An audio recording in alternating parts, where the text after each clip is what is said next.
ঈদগাঁওয়ে যুবদলের ঈদ পুনর্মিলনী অনুষ্ঠিত। কক্সবাজারের ঈদগাঁওয়ে বাংলাদেশ জাতীয়তাবাদী যুবদলের উপজেলা শাখার উদ্যোগে এক ঈদ পুনর্মিলনী অনুষ্ঠিত হয়েছে। মঙ্গলবার ২৪ মার্চ বিকেলে স্থানীয় আদর্শ উচ্চ বিদ্যালয়ের মিলনায়তনে এ আয়োজন করা হয়। অনুষ্ঠানে সভাপতিত্ব করেন উপজেলা যুবদলের আহ্বায়ক কামাল হোসেন। সদস্য সচিব বেলাল উদ্দিনের সঞ্চালনায় অনুষ্ঠানে প্রধান অতিথি হিসাবে উপস্থিত ছিলেন জেলা বিএনপির সহসভাপতি এম মমতাজুল ইসলাম।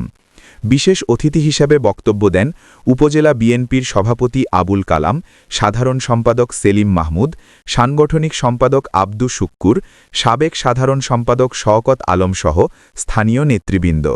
এছাড়াও বিভিন্ন ইউনিয়ন বিএনপি ও যুবদলের নেতারাও অনুষ্ঠানে অংশ নেন। পুনর্মিলনীতে বক্তারা দলীয় ঐক্য ও সংগঠনকে আরও শক্তিশালী করার ওপর গুরুত্বারোপ করেন। এ সময় উপজেলা ও ইউনিয়ন পর্যায়ের বিপুল সংখ্যক নেতাকর্মীর উপস্থিতিতে অনুষ্ঠানটি প্রাণবন্ত হয়ে ওঠে।